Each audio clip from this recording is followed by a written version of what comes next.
Yo vengo de una iglesia donde, por cierto, les mandan saludos, pero somos de himnos y entonces yo vengo y me siento como que fiesta, no sé, está...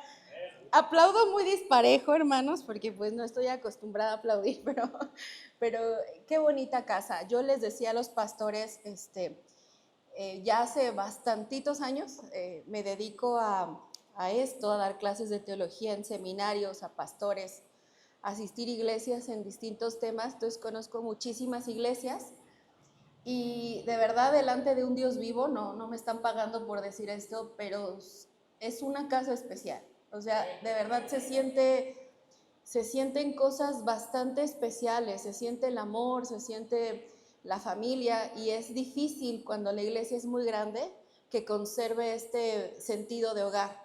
Entonces yo estoy muy contenta porque, bueno, la invitación se dio muy fácil y les platico un poquito de mí, no porque me guste hablar de mí, no es tan importante ese tema, pero lo voy a decir por si hay alguien que no es creyente esta noche, que no es cristiano, ¿no? Que odia el cristianismo, que odia la Biblia, están en el lugar correcto.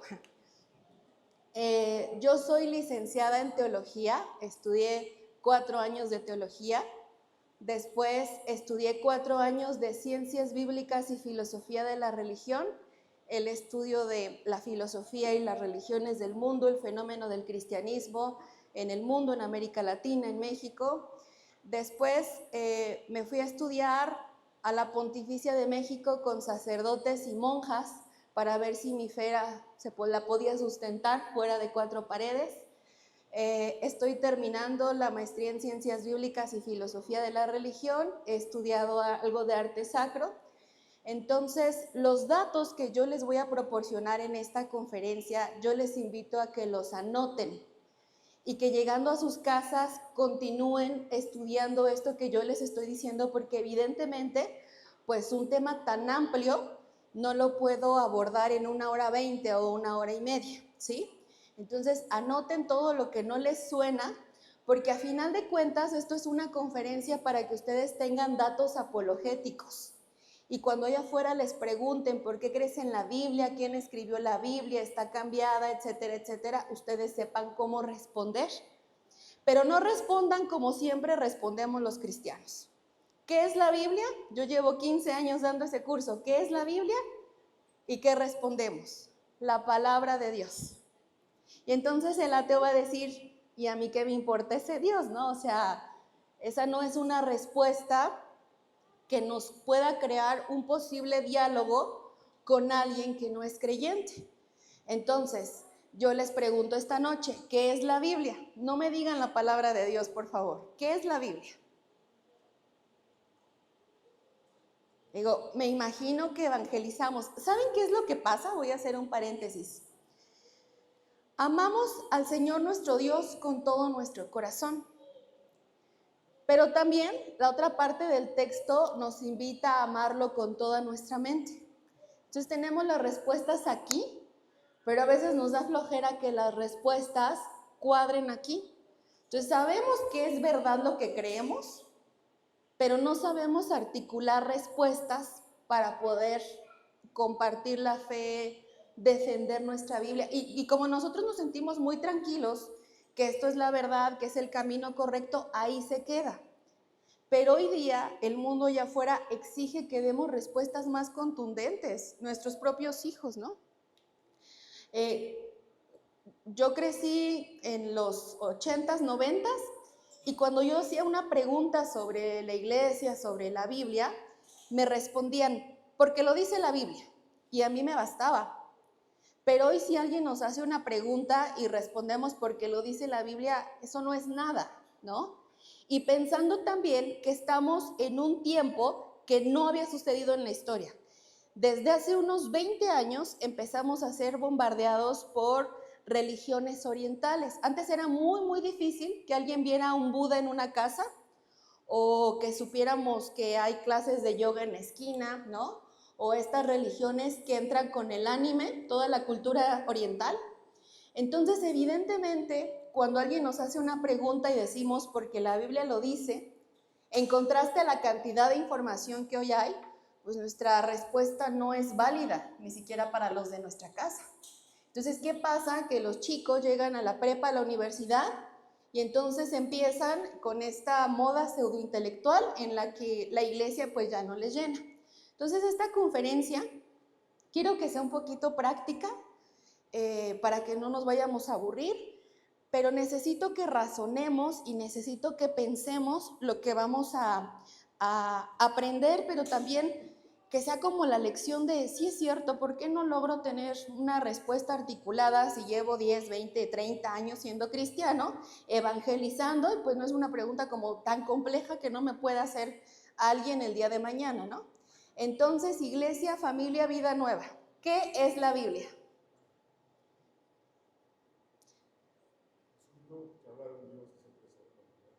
Un poquito más. Ay, ¿me apoyan con...? Eso no se los pedí, ¿verdad? Pero resuelven, gracias. Gracias. Bueno. Sí. ¿Qué tal? Buenas tardes. Es un libro que habla de un Dios que está interesado en la humanidad. Bueno, así habla de un Dios que está interesado en la humanidad. Que está interesado en la humanidad. Bueno, eso me lo pueden decir también en el Corán, en la Biblia satánica, en la Perla del Gran Precio y en la Biblia de los Testigos de Jehová. Pero gracias por ser valiente. Si yo les digo que la Biblia es un libro que se escribe hace muchos millones de años en un contexto social muy distinto, en 3 lenguas distintas, por más de 40 autores distintos, en un periodo de más de 1000 años, que tiene una serie de géneros literarios que son el interés de muchos filólogos, lingüistas y literatos, que este libro ha influenciado el pensamiento occidental, Roma, Grecia, las leyes, se desarrollan con conceptos de este libro, que es el libro de fe más racional por encima del Corán, de la Perla del Gran Precio, de la Biblia del Mormón, de la Biblia de los Testigos de Jehová, de la Biblia satánica, que es un libro que tiene los sustentos, a diferencia de otros libros, que se pueden corroborar que lo que ustedes tienen escrito en su Biblia es lo mismo que se escribió hace miles de años y que no hay otro libro de fe que tenga ese orden en piedras, papiros, pergaminos, rollos y códices. Es el único libro que tiene aparatos críticos, los cuales nos dan una idea de dónde están los hallazgos para poder cotejar que no se está cambiando. Es un libro que aquel que se diga intelectual tiene que conocer las influencias de este libro en el arte, por ejemplo, Van Gogh, hijo de predicador, Rembrandt, Caravaggio, que son los pintores prolíferos del barroco que prácticamente pintan los evangelios, un Händel que escribe el Mesías, que hasta el día de hoy cuando escuchamos el Mesías tenemos que ponernos de pie, que todas las letras en Iberoamérica y los escritores más destacados, como Gabriela Mistral, Amado Nervo, Octavio Paz, se han inspirado en este libro, y que es un libro totalmente racional y solamente desde la lógica es el libro de fe más racional para poner nuestra fe. ¿Se dan cuenta cómo les acabo de predicar sin decirles que les estoy predicando y que no use un lenguaje religioso? Bueno, eso es lo que hace el Museo de la Biblia. Ahora, vamos a narrar esta historia. Piensen sus preguntas porque voy a hacer aquí un paréntesis. A veces piensan que yo soy como la bola de cristal y las preguntas son como de todo tipo. Yo de 1000 amores les respondería hasta donde mi capacidad me da. Sin embargo, tengo que aclarar que esta es una conferencia de ciencias bíblicas. Miren, les voy a poner un ejemplo. La Biblia de pasta a pasta es teología. Los viajes de Pablo, sus cartas, los evangelios, las doctrinas, eso es teología de pasta a pasta. Pero si yo cierro la Biblia, alrededor de la Biblia no es teología, se llaman ciencias bíblicas. Arqueología bíblica, hallazgos arqueológicos, filología, lingüística, historia, zootecnia también, crítica textual, crítica de las formas. Entonces, piensen las preguntas, pero conforme al tema, ¿no? Para que no cuando empecemos la ronda de preguntas y respuestas alguien me diga, hermana, ¿y la salvación se pierde? O sea, ese no es un tema de las ciencias bíblicas, ¿vale? Otro día con mucho gusto platicamos, pero ok.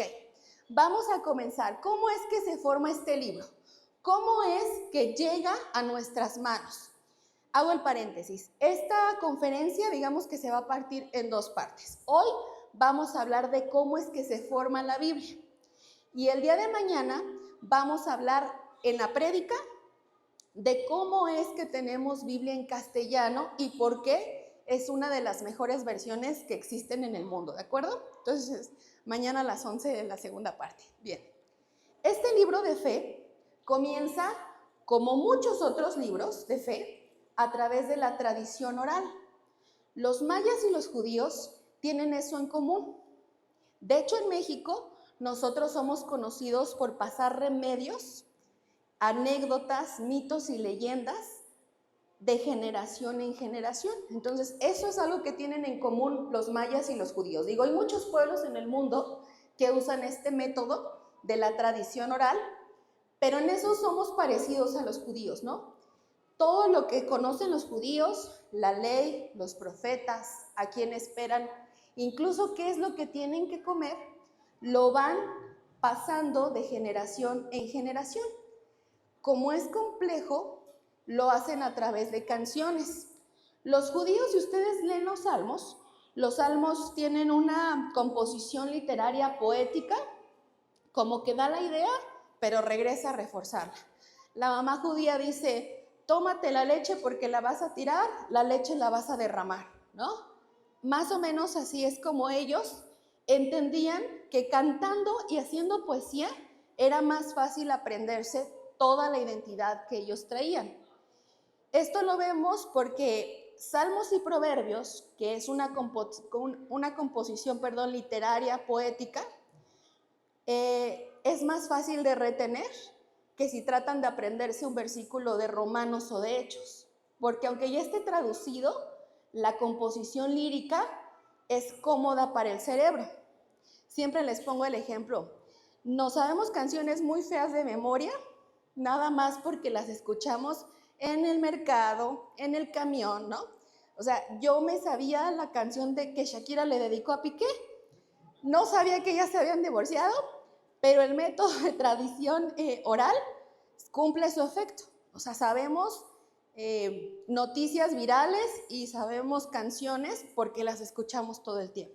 Bueno, los judíos así están mucho tiempo transmitiendo esa identidad, quiénes son, a quiénes se deben, a quiénes esperan, la ley, los profetas. Y como toda cultura, tienen la necesidad de plasmar esas creencias en algo. Muchos pueblos, porque la Biblia se escribe de una manera en la que hay sustento histórico, es decir, no está alejado. Si dijéramos como los mormones, ¿hay algún mormón aquí? Si dijéramos como los mormones, nos cayó del cielo, así empastada, con separador, nos cayó del cielo, sería más irracional a que la historia atestigue el proceso de formación, ¿no? Entonces, muchas culturas alrededor del mundo tienen la necesidad de plasmar aquello en lo que creen y muchos lo hacen en las cuevas, ¿no? Otros lo hacen en arcilla, otros lo hacen en piedra, pero eso lo hacen muchas culturas alrededor del mundo. En el caso de los judíos, lo hacen en piedra y en arcilla. En piedra, en las piedras grandes, y en arcilla quedan tablitas más pequeñas. Así es como se escriben los 10 mandamientos, que son de esos escritos que sabemos que son los más antiguos, pero es en piedra. Y la escritura, ojo aquí, siempre me dicen, es que el hebreo es una lengua sagrada. No. Esta Biblia se empieza a escribir en un paleohebreo o hebreo antiguo que se va formando por la convivencia con otras lenguas, ¿no? El arameo, el siriaco, el egipcio. Y cuando era en tabla de piedra, en las piedras grandes, se hacía con el puño, era una escritura muy rústica, ni siquiera existían las vocales. Si yo tengo una C de casa y una S, puede decir cosa, casa, sesos, muchísimas cosas, ¿no? Entonces, en el siglo V, hasta el siglo V, los judíos masoretas inventan las vocales. Al ratito que ustedes se puedan acercar, se van a dar cuenta que el estuche tiene hebreo y los puntitos arriba y abajo en el hebreo son las vocales, pero eso es hasta el siglo V. Todos los escritos que tenemos en piedra son en piedritas de este tamaño o en piedras muy grandes que se escribían con el puño y en una escritura que va evolucionando. Es muy difícil leer paleohebreo, hebreo antiguo, porque son prácticamente rayones, ¿no? Como cuñas, como rasguñazos que se da a la piedra. Y a menos que seamos el pípila, cargar una tabla de piedra los domingos pues es muy complejo. Entonces, naturalmente, el siguiente soporte en el que tenemos Biblia es en papiro, ¿sí? Los judíos en Egipto se dan cuenta que los egipcios están aprovechando los papiros, porque los papiros son unas plantas que en ese momento en Egipto empiezan a volverse una plaga. Llegan a medir entre 5 y 7 metros y las empiezan a usar. De hecho, en la película de Moisés, el canastito en el que cuando la hija del faraón abre las plantitas, esas son papiros, pero el canasto también está hecho de papiro. O sea, era un material que abundaba y que tenían que sacarle provecho, ¿sí? Yo traje el papiro Ryland 52, que es un facsímil de la porción más antigua del libro de Juan. Juan 18, 32, y es en formato papiro en griego, ¿sí? Esta es la porción más antigua que se tiene del libro de Juan, y ahorita les voy a decir por qué se llama así, si es la porción de Juan. Entonces, mucho tiempo la Biblia continúa escribiéndose en papiros, pero ya tenemos muchas escritas en arcilla y en piedra, ¿están de acuerdo? Los judíos tienen algo. Ellos cuando escriben el texto bíblico, y lo escriben, vaya que lo escriben, cuando lo escriben no lo tiran, ay, estaba mejor la otra luz si se puede. Cuando escriben el texto no lo desechan, lo guardan. Eso hace que hayan miles y miles de copias. Entonces empieza naturalmente a entrar el papiro, pero no se deja de escribir en piedra. El papiro tiene un problema, es un material orgánico, como cuando disecamos una rosa. Entonces se empieza a deteriorar, se empieza a romper. Es muy difícil de conservar el papiro. El papiro se sigue escribiendo, muchas copias en papiro. Empieza también en este punto Alejandro Magno conquista, heleniza, impone el griego y se empiezan a comercializar las cosas. Hay muchos papiros que empiezan pues a andar por todos lados, ¿no? Después del papiro y su conservación tan compleja, viene otro formato. Digo, no es que termine un formato y comience otro, sino más bien es que naturalmente se van dando otros formatos de escritura, pero las copias que estaban ahí se conservan porque el judío tiene miedo de tirarlos o de descuidarlos. Empieza a guardarlos en vasijas como esta, pero esta es una réplica, y acuérdense de estas vasijas porque después seguimos la historia con las vasijas. Después del papiro, decía yo, empieza naturalmente a surgir otro formato, que es la piel de animal, el rollo. Por lo general era el carnero. Y el rollo llegaba a medir 12 metros y sobre ese rollo se escribió la Biblia mucho tiempo. De hecho, por ejemplo, en Juan hablan del rollo en la sinagoga, pero Apocalipsis habla de un libro, ¿no? Entonces, la Biblia se está escribiendo mucho tiempo en rollo, piel de animal. El problema con el rollo es que era un solo rollo para toda la comunidad y solo se podía leer el sábado. No había un rollo por familia o por persona.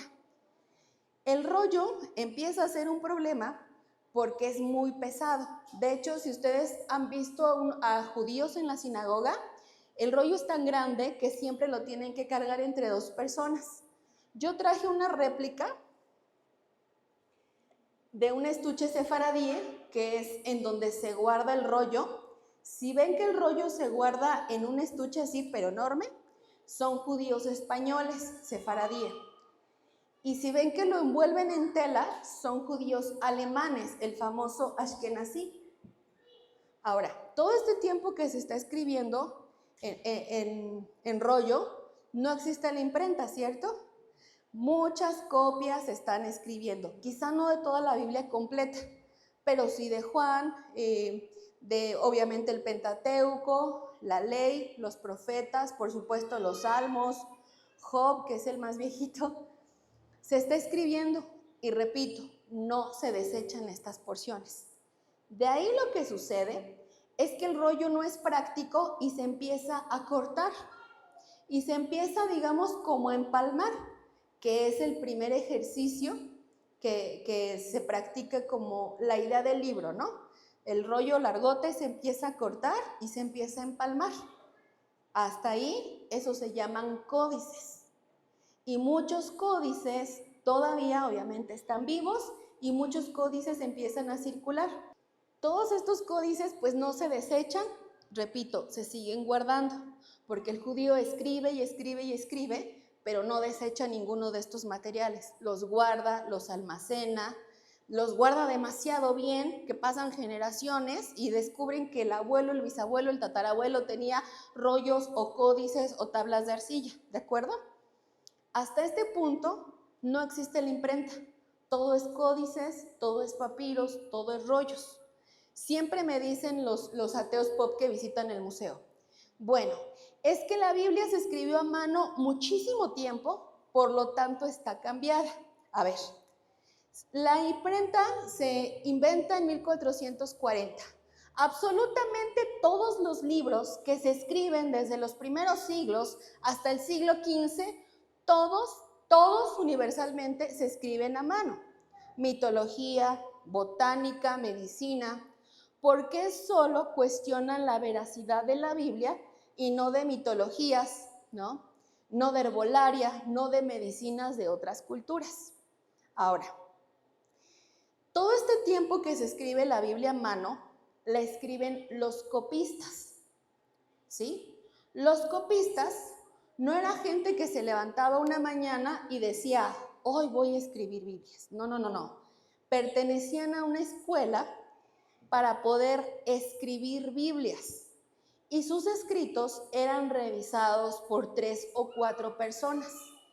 Ellos desde muy jóvenes empezaban a desarrollar problemas de postura o problemas de vista. Entonces cabía la posibilidad de que algún copista se saltara un renglón o se saltara una palabra, o incluso los copistas más queridos y los más antaños podían cambiar una palabra por algún sinónimo y no lo veían mal. Nosotros entendemos que si cambiamos una palabra de la Biblia, nos inventamos una secta, ¿verdad? O si le quitamos un renglón, pues podemos quitar incluso una doctrina, ¿no? Pero en este caso, cuando esto sucedía, pues el escrito pasaba por la revisión de alguien más y de alguien más. Quizá como son humanos, cabe el factor humano. Gracias. Nadie se dio cuenta. Entonces, puede ser que hayan variantes textuales. Ojo aquí, en ciencias bíblicas no usamos la palabra error. Se llaman variantes textuales, ¿sí? Variantes textuales, no error. Ahora, si yo pongo todos los escritos en piedra, arcilla, papiro, pergamino, códice, rollo, si pongo todos y veo todas las variantes textuales, ninguna variante textual me va a decir que Jesús no nació de una virgen, o que no murió y resucitó al tercer día, o que el apóstol Pablo no existió. Son variantes textuales en temas secundarios o terciarios que no corrompen la doctrina, ¿de acuerdo? Entonces, amigos ateos pop, entendemos que puede haber alguna variante porque es el factor humano, sin embargo, ninguna variante va a contraponer el mensaje central de la Biblia, ¿de acuerdo? Ahora, 1440 surge la invención de la imprenta. Gutenberg en Alemania agarra una prensa de uvas con la que se hacía vino y la modifica para crear la imprenta. Todas las letritas se llaman tipos móviles y son de plomo. Si la hoja que iba a imprimir, si me acerco, ¿se oye ruido? No. Bueno. Yo traje un folio de la Biblia de Gutenberg, ¿sí? Para que se acerquen, pueden tomar las fotos que quieran sin tocarlos y sin flash. Pero todas las letritas Gutenberg las tenía que tallar a mano. Y siempre digo esto, el mundo piensa que tenemos Biblia gracias a la imprenta, pero más bien la imprenta se crea con la necesidad de imprimir Biblias, bajar costos y de tener variantes textuales. Entonces, el mundo tiene imprenta gracias a la necesidad de imprimir Biblias. La Biblia es el primer libro que se imprime en la historia de la humanidad, incunable de incunables, porque cualquier libro que nace desde que se inventa la imprenta hasta los primeros 50 años se llama incunable. Y si ustedes encuentran un incunable, pues se vuelven millonarios. Y la Biblia es el incunable de incunables. Después, ¿qué sucede con la imprenta? Para Gutenberg era un desafío matemático. ¿Por qué? Porque nosotros cuando nacemos, desde que crecemos, ya tenemos la idea de lo que es un libro, ¿cierto? Pues Gutenberg no. Para Gutenberg eso era un objeto nuevo y raro que había inventado. Entonces, esto le trae un desafío matemático, porque cuando imprime la Biblia, aparte de que cada letrita la tenía que tallar a mano, si el folio tenía 100 letras As, tenía que tallar las 100 letras As a mano. Después, hacer que el trabajo empalmara, como cuando imprimimos un boletín, ¿no? Eso era un desafío matemático, porque nosotros, repito, desde que nacemos, entendemos cómo funciona un libro. Entendemos que se abre y las páginas tienen una secuencia. Bueno, Gutenberg estaba inventando el libro. No le parecía familiar hacer que las hojas, ¿no? Que las páginas tuvieran una secuencia. Aparte, la Biblia de Gutenberg está dentro de los 10 libros más caros del mundo. ¿Por qué? Porque el arte que tiene, que es la letra capitular es la letra que empieza en cada párrafo, ¿sí? Esta es la letra capitular. Y todo este arte de Grecas no lo hacía la imprenta. Entonces, digamos que queríamos mandarnos a hacer una Biblia, pues teníamos que vender tierras, telas, animalitos y tener el dinero para mandarnos a hacer una Biblia. Después, el siguiente problema era que la Inquisición pues estaba persiguiendo a todos los que tuvieran una Biblia, ¿no? Si se dan cuenta, es una hoja grande. Entonces, la Biblia completa, no viajo con las Biblias completas por seguridad, pero es muy gruesa y la piel se cura distinto. Entonces, una Biblia que pesa como 25 kilos. Córranle de la Inquisición cargando una Biblia de 25 kilos. El tercer problema, todas las Biblias desde el siglo IV se empiezan a imprimir y a traducir solamente al latín, porque en el siglo IV la Iglesia Católica Apostólica Romana es la única lengua que permite que se traduzcan las Biblias. Entonces, ¿quién se va a ir a aprender a hablar latín para poder leernos una Biblia? Entonces, ya hay más Biblias porque mientras el copista hace una, Gutenberg ya hace 100. El problema es ese, la prohibición, ¿no? Lo caro que está y que están escritas en latín. Bien, todo esto entendemos que empezamos con tradición oral, piedra, papiro, pergamino, rollo, códices, llegamos a la imprenta, ¿verdad? Bueno, es difícil comprender que unos textos tan antiguos, en formatos difíciles de conservar, en idiomas muy distintos al nuestro, hoy estén exactamente traducidos como para poder asegurar que es el mensaje real. A ver, quítenle el lado del corazón, desde lo racional. Repito, es difícil pensar, honestamente, que un libro que se escribe hace miles de años en un contexto cultural tan distinto, en unas lenguas tan distintas, en unos soportes de difícil conservación, hoy estemos tan seguros de que dice exactamente lo mismo, ¿no? Y eso es uno de los grandes argumentos que los amigos ateos pues señalan o nos cuestionan o incluso hasta se burlan, ¿no? Porque al museo llega mucha gente así. Bueno, hasta aquí entendemos el proceso de soportes y de formación más o menos. Vamos como a la cuarta parte de la historia. ¿Cómo podemos estar seguros entonces de que todos estos escritos apuntan a una verdad que no ha sido manipulada, que no ha sido trastocada. Desde lo racional, sí es complejo creer que lo que tenemos en nuestras Biblias es lo mismo que se escribió hace tantos años, porque ha pasado por manos de copistas. Y aunque si ponemos, porque se ha hecho, todas las copias en todos los soportes, en todos los formatos, ninguna variante contrapone el mensaje central del texto. Por eso nadie puede venir a decirnos, se encontró un evangelio apócrifo que dice que Jesús y María Magdalena fueron novios. No, porque todos los escritos tienen una secuencia que si encontramos uno así y tenemos 30,000 que dicen lo contrario, pues este pasa a hacerse prueba de carbono 14 para ver la antigüedad, prueba de grafología, prueba de análisis contextual cultural.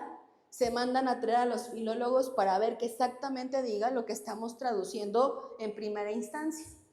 Por eso es que aunque hay muchas leyendas, nada es comprobado que corrompa el mensaje central del texto. Hasta aquí, ¿cómo respondemos a esto? ¿Cuál sería nuestro argumento para estar seguros de que no se ha cambiado? Ok, la Biblia es el único libro que tiene algo que se llama aparato crítico. Yo traje la Septuaginta, que es esta, que es la traducción más importante en la historia de la iglesia, porque la historia de la Septuaginta no está propiamente en las páginas de la Biblia, pero sí está en las páginas de la historia universal.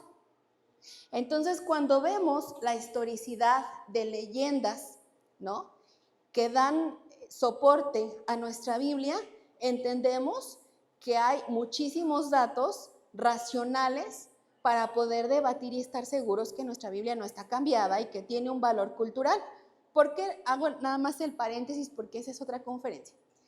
¿Por qué es la traducción más importante? Bueno, Ptolomeo II, que es un faraón, quiere una biblioteca como la de Alejandría, donde hayan los libros más importantes. Muchas gracias. Y manda hacer una Biblia que la traduzcan del hebreo al griego. Para esto invita a sabios, ¿sí?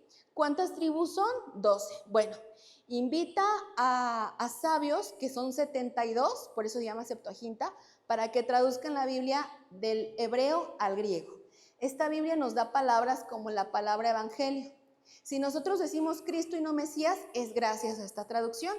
Es la traducción más importante y la traje y abajo tiene el aparato crítico. ¿Alguien sabe lo que es un aparato crítico? ¿No? Ok. Cuando se acerquen, van a notar que hay como una línea y abajo hay un montón de abreviaturas, signos, números. El aparato crítico nos ayuda a ver lo que yo estoy leyendo del texto, si lo descubrieron en piedra, papiro, pergamino, rollo, códice, en qué año lo descubrieron, en qué lengua, cuántas copias hay y quién custodia esos escritos. La Biblia es el único libro que tiene aparato crítico. Entonces, muchas veces cuando llegan los ateos pop al museo y dicen, tu Biblia está cambiada. Bueno, a ver, ¿qué parte está cambiada? A ver, ¿te paso el aparato crítico? ¿Qué parte está cambiada, no? Bueno, es que está manipulada y está cambiada. Precisamente por eso tenemos un aparato crítico, porque si yo leo en el texto, porque de tal manera amó Dios al mundo que ha dado a su Hijo unigénito, ahí me dice si se encontró en piedra, arcilla, papiro, pergamino, rollo, códice, cuántas copias hay, en qué año y quién lo está custodiando. Por eso, la porción más antigua de Juan se llama Papiro Ryland 52, porque tiene el nombre del coleccionista particular en el Reino Unido que está custodiando el original. Entonces, díganme qué libro tiene tal control. Díganme de otro libro de fe que tenga tal control. ¿Saben qué es lo irónico? Que un aparato crítico cuesta como 3,500 pesos y lo venden en Mercado Libre. No está tan alejado de nosotros, no está tan fuera de nuestro alcance. pero son cosas que cuando alguien nos intercepta y nos cuestiona, aquí tenemos la respuesta y ese es lo santo, pero no sabemos conectar aquí para dar buena defensa. Acabamos ofendiéndonos o condenándolos, ¿no? Y rompemos toda posibilidad de diálogo, ¿a poco no? Pero todos estos datos se pueden corroborar. Por ejemplo, lo que les decía de la Biblia Septuaginta. Bueno, hasta Discovery Channel hizo un documental de esta Biblia Septuaginta. Entonces, no me da tiempo para contar toda la historia, pero apúntenlo y llévenselo de tarea. O sea, estas cosas les tienen que servir. Nuestra fe es racional. El cristianismo es la religión más racional que hay. A veces al museo llega gente muy malintencionada. O sea, yo he recibido satánicos, gnósticos, agnósticos, ateos, estudiantes del Corán. De verdad, es muy fácil desacreditar los otros libros de fe. No tienen el soporte histórico que tienen las Sagradas Escrituras. La perla del gran precio es, ¿cómo tú te vas a imaginar que alguien metiendo la cabeza a un sombrero va a recibir revelación? ¿Ustedes en quién confiarían? En el testimonio de más de 40 autores que no se conocen, que no han hablado, y que el testimonio de 40 resulta coherente y se entrelaza, o el testimonio de un señor que va y mete su cabeza a un sombrero y dice que le dictan la Biblia, desde lo racional. Ahora, el Corán. Nuestras Sagradas Escrituras tienen soportes en piedra, papiro, pergamino, rollo, códices. El Corán tiene soportes en huesos de pescado, en hojas de coco, de palmera. Los soportes del Corán, si el papiro es difícil de conservar, los soportes del Corán son de risa. Es imposible conservar soportes del Corán en buen estado para poder estudiarlos en la actualidad. Entonces, por lógica y desde la racionalidad, voy a creer en soportes que están custodiados alrededor del mundo, en el Museo de Israel, bajo una bóveda en el Museo de Washington, a pues soportes que andan regados por el mundo y que ya no son legibles, que ya no se pueden estudiar. Desde la racionalidad, ¿en qué libro de fe creerían? ¿En el Corán o en las Sagradas Escrituras? La Biblia satánica. La inventa un marihuanito a finales de los 60s, hippie, que es filosofía buena, hay cosas muy interesantes, pero lo mismo, vamos a creer en el testimonio de un hippie marihuano, narcisista, que nada más tiene filosofía, por cierto, copiada de evangelios apócrifos, o en el testimonio de 40 personas de diferentes reputaciones, de diferentes contextos, intelectualidades, edades, desde lo racional. ¿En qué libro de fe podemos confiar? ¿En la Biblia satánica o en las Sagradas Escrituras? Desde lo racional, ¿ok? Entonces, no hay otro libro de fe que tenga esta racionalidad. En el museo, nosotros tenemos prohibido dar nuestra postura de fe. Nosotros tenemos que narrar la historicidad de la Biblia, tenemos que hablar de la Biblia desde lo lógico, lo racional, la historia. No podemos dar nuestra opinión. Y hay veces que necesitamos ingeniarnos para persuadir a las personas y que entiendan, ¿no?, lo racional, porque no podemos hablar abiertamente de lo que creemos, ¿no? Me acuerdo mucho de un chico que le di el recorrido, le expliqué cómo se forma la Biblia, se quedó muy sorprendido, no dijo nada, se fue, después regresó muy desesperado y me dijo, oye, ¿el infierno es real? ¿El infierno existe? Entonces me di cuenta que a partir de eso la gente puede tener un interés. Nosotros por lo regular llegamos al Evangelio desde la parte del corazón, heridos, rotos, cansados, desilusionados. Pero Santo Tomás de Aquino planteaba la posibilidad de llegar al conocimiento de Cristo pues a través del intelecto. Y en el museo nos damos cuenta que es posible, porque hay gente que nunca ha tenido un acercamiento con la Biblia y les damos esta información y después despierta algo dentro de ellos, ¿no? Oye, ¿y tú en qué crees? Oye, ¿tú vas a misa o eres cristiana, no? Y ahí bajita la mano, el culto es a las 11, ¿no? Te esperamos. Pero entonces se dan cuenta que nos estamos perdiendo de una gran parte porque solamente estamos amando a nuestro Señor con nuestro corazón, pero no le estamos aplicando la seriedad y la intelectualidad que esto merece. Ahora, otra cosa interesante es que mientras el mundo más está en lo relativo, menos gente quiere profesar una religión, menos quieren leer la Biblia, son los 100 años más ricos en hallazgos arqueológicos bíblicos. Y esto es muy interesante porque estos hallazgos arqueológicos se ponen al escrutinio público. O sea, los arqueólogos no son cristianos. Los arqueólogos, cuando hay unos hallazgos arqueológicos, vuelan arqueólogos de todas partes del mundo. Y más bien los arqueólogos tienden como a tener ideas pues más antropocentristas, relativistas. Ellos no les interesa dar un fallo en favor de la Biblia. Al contrario, si un arqueólogo encuentra algo que desacredita la Biblia, pues se hace rico, se hace famoso y nos cambia la historia. Pero son los 100 años más ricos en hallazgos arqueológicos bíblicos. 1947, en Qumran, unos pastores beduinos están arreando sus cabras. Uno de ellos avienta una piedra, esa piedra rompe el piso y rompe las vasijas como esa que les decía. Y cuando bajan a ver qué hay en esas vasijas, se dan cuenta que hay texto bíblico desde el siglo II antes de Cristo. ¿Por qué? Porque recuerdan que les dije que el judío escribía el texto pero no lo desechaba, lo guardaba y lo guardaba, lo guardaba y lo almacenaba. Bueno, se descubren muchísimas vasijas, que esa es una réplica, pero son grandes las vasijas. Y en esas vasijas está el texto bíblico, que se ponen a cotejar si lo que los cristianitos evangélicos, aleluya, salta para atrás, tienen en sus Biblias, es lo mismo que se escribió. Y se dan cuenta que es exactamente lo mismo. Particularmente el libro de Isaías es exactamente lo mismo.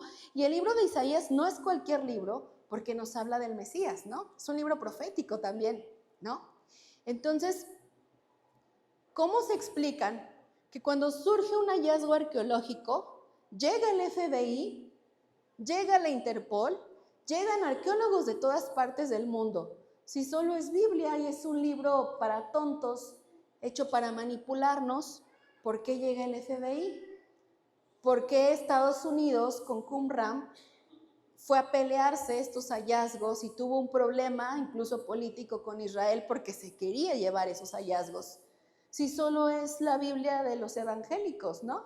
Si solo es este libro para gente tonta, si solo es ese libro cambiado, ¿por qué hay tanto despliegue cuando surgen hallazgos arqueológicos bíblicos? Se encuentran varias cosas en esas vasijas, cantos, oraciones, incluso textos que soportan, que dan fidelidad a otros libros de la Biblia, pero lo que más llama la atención siempre pues es el libro de Isaías, porque ahí es cuando nos damos cuenta que Isaías lo escriben 3 personas, porque en el trabajo de grafología se notan 3 manos.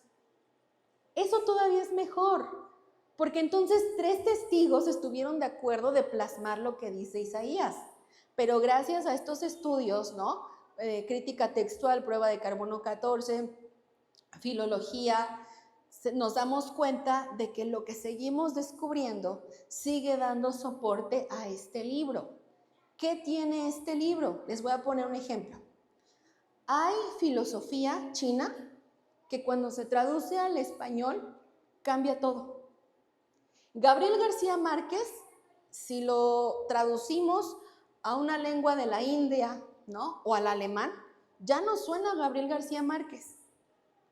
Hay textos muy difíciles de traducir que conserven la forma literaria original que el autor quería transmitir. Incluso cuando traducimos una canción en inglés de Google, ¿no? A veces ya no suena bonito, ¿no? ¿Cómo se explican que este libro se escribe en una comunidad tan distinta, que comen distinto, que hablan distinto, que viven distinto, que se casan distinto, que crían a sus hijos distinto, en 3 lenguas tan distintas, porque en hebreo no existe el chiquitito, vamos viendo ahorita, ¿no? En griego no existen esos modismos. Lejos, con otra cosmovisión, en otra lengua, y se traduce en 1569 al castellano y conserva la belleza literaria. Cuando leemos las cartas de Pablo sentimos que Pablo nos está regañando. Cuando leemos Proverbios y Salmos, leemos el poema, pero en Apocalipsis sentimos miedo y angustia por el futuro, ¿no? Pero los libros de historia y de cronología sí parece que estamos leyendo el acta del registro civil, ¿no? ¿Cómo se conserva esta pureza? Eso es lo que tiene desconcertados a los lingüistas, que descubren en nuestra Biblia en castellano algo muy difícil de conservar en un libro. Hay escritos que eran obras magnas que se van perdiendo con el tiempo, que el mensaje ya no es vigente. Este libro no. ¿Qué tiene este libro? Que desde la tradición oral, las piedras, papiro, pergamino, rollo, códice, pasa por la imprenta, se tiene en alemán, se tiene en castellano, traje una Biblia en náhuatl y el mensaje sigue siendo el mismo. ¿Cómo se logra eso? Bueno, yo he estado en coloquios con literatos y con lingüistas que dicen, no hombre, pues qué belleza ¿no? Pues inexplicable. Y de ellos ha salido. Es el único libro cuyo autor está presente cuando se lee. Es un libro vivo, porque conserva la esencia. Porque como un Proverbios aquí en Jalapa nos sigue sirviendo y se escribió en Israel en una lengua tan distinta, viviendo tan distinto. ¿Cómo se logra eso? ¿No? Porque este libro convoca a filólogos, lingüistas, ¿no? El despliegue del FDI, se pelean los hallazgos. ¿Qué tiene este libro si solo es un libro para tontos, lleno de fábulas para manipular a gente tonta? ¿Se dan cuenta cómo nos hemos estado perdiendo de la otra parte de la historia? Nosotros amamos lo que dice la Biblia de pasta a pasta, pero honestamente, hay etapas en la vida cristiana, en la que necesitamos una señal de arriba para seguir creyendo o para seguir abrazando nuestra fe. Hermanos, de verdad, yo espero que esa señal se trate de esto. Esto es fe, pero también es razón. Esto es una señal de que no estamos perdiendo el tiempo. El ser humano, todo ser humano, necesita responder a lo largo de su vida 3 preguntas. ¿De dónde vengo? ¿Quién soy? ¿Y a dónde voy? Y este es el único libro que nos va a dar respuestas a esas preguntas. La Biblia satánica, hermanos, no las trae. De hecho, te deja más preguntas que respuestas. El Corán, hermanos, en algún momento deja de ser lógico, racional, y vemos cómo se robó algunas cosas de las Sagradas Escrituras. El libro del Mormón, desde que me dices cómo se escribió, ya se me hizo demasiada ciencia ficción. La Biblia de los Testigos de Jehová, por poner un ejemplo, ¿no? Es el libro más racional para depositar nuestra fe y nuestra confianza. Insisto, amamos a nuestro Dios con todo nuestro corazón, pero necesitamos que haya esa conexión de aquí con esto. Porque si se dan cuenta, lo que les acabo de contar no es tan difícil de articular. De hecho, yo les invito a que en los próximos días ustedes hagan ese ejercicio en su mente. A ver, yo misma, ¿qué es la Biblia? Y se pongan a hacer un discurso de lo que es la Biblia, más allá de responder la palabra de Dios, para que el día que alguien afuera les pregunte qué es la Biblia, sepan lucirse y con todo el orgullo de ser hijos de Dios, digamos lo que es la Biblia. ¿Cuántas Biblias hay? ¿Está cambiada? ¿Por qué la escribieron hombres? ¿Cómo podemos seguir creyendo que conserva el mensaje original? Hagan ese ejercicio.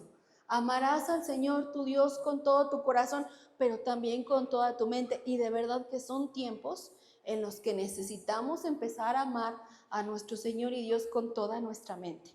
Entonces, hago la recapitulación antes de seguir con más datos. Empieza la historia con la tradición oral, ¿no? Tradición oral, identidad. Siguen las tablas de arcilla, la piedra, después los papiros, De ahí viene el rollo, ¿no? Los códices, los pergaminos, que es el mismo formato rollo, pero se despliega. 1440, Gutenberg, la imprenta, se empiezan a imprimir Biblias, empiezan a difundirse, pero clandestinamente, y empezamos a ver que toda tribu, cultura, gobierno, nación que le abre las puertas a la Biblia tiene avances más significativos que aquellos que le cierran las puertas a la Biblia. Y traje un folio, digo, no puedo viajar con la Biblia completa por obvias razones de seguridad, pero traje un folio de la Biblia de Gutenberg, que es la Biblia más bella del mundo. 1224, España está dividido en 4 reinos. Uno de ellos es el reino de Castilla, en el que sí permiten la influencia de la Biblia. Cuando la reina Blanca de Castilla se da cuenta que Luis IX, su hijo, va a heredar el gobierno, le manda hacer esta Biblia para que su hijo gobierne con base de fe y de moral, con Biblia en mano. Es la más bella del mundo porque lo que observan de dorado pues son las láminas de oro. Predomina una tinta azul, que es un pigmento que ya no existe. En el museo nos buscan mucho los estudiantes de arte para conocer el pigmento. O sea, estudiantes de arte que no creen en nada o que se dicen ateos, pero van, ay, quiero ver la Biblia de San Luis, porque entienden el valor que el texto bíblico le ha dado a la cultura y al arte, ¿no? La conforman más de 5,000 medallones. Cada medalloncito va mostrando una parte del texto bíblico. La primera columna está en francés, porque ellos son franceses que conquistan España. La columna del medio está en latín. El rey Luis IX gobierna con esta Biblia. Aparte de que aprende a leer y escribir con la Biblia, gobierna con esta Biblia. Y los avances que tiene Castilla son superiores a los de cualquier tribu, país o gobierno que le cierra las puertas a la Biblia. Tardan en hacerla 7 años. Durante estos 7 años la reina tiene que pagar el sueldo de un copista que escriba el texto, de un iluminador que haga los medallones. La tinta era más cara que las láminas de oro porque la tenían que mandar a traer a China. Se hace en vitela, que es la piel del animal no nato. Todavía no nace el animalito, cuando ya lo extraen y entra un proceso de curación y sale un pedacito de vitela. Entonces es una Biblia carísima. Si seguimos el rastro de esta Biblia, nos damos cuenta que esta Biblia la hereda un rey que se llama Alfonso X el Sabio. Apunten estos nombres de verdad. O sea, ahí ha estado siempre en la historia. ¿Quién fue Alfonso X el Sabio? Nada más y nada menos que el padre de la prosa española. ¿Cuál fue el éxito de un hombre al que sus amigos le apodaban el sabio? Pues que conocía la Biblia de memoria.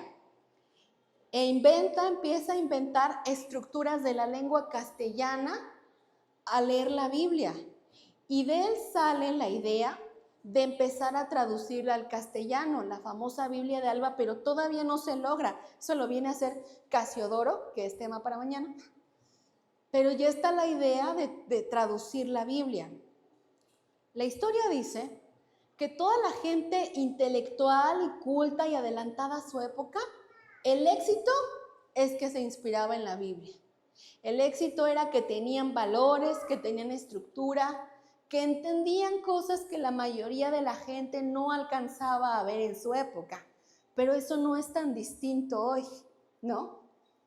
El éxito de estas personas y de estos gobiernos era que le daban la importancia a la Biblia. Entonces tenemos un rey en España que despunta a Castilla porque confía en la Biblia y gobierna con Biblia en mano.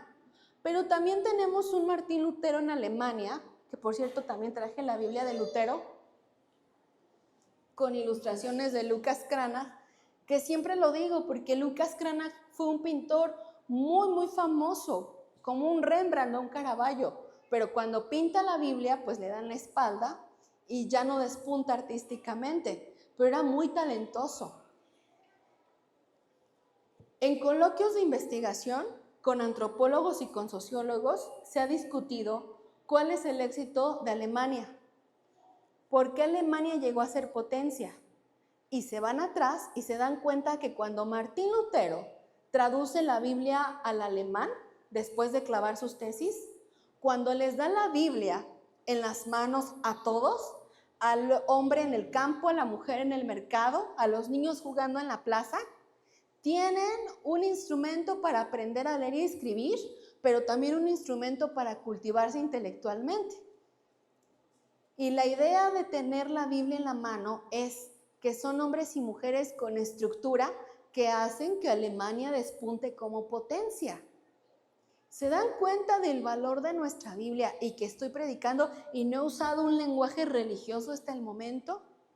Hermanos, ¿qué sería de nuestras vidas, de nuestros ministerios, si este fuego del Espíritu Santo que tenemos lo combinamos con el orgullo que nos da conocer nuestra historia, saber quiénes somos, que este texto no nos cayó del cielo, con punto, coma y empastado, que este texto algo debe de tener de especial que ha soportado los cambios en la historia y la persecución, que este texto lo están exaltando en las academias y en los coloquios, y nosotros, ay, Reina Valera, qué flojera. No, mañana no se pierdan la siguiente parte de la conferencia, por favor. Pero este texto es vivo, y es lógico, y es racional.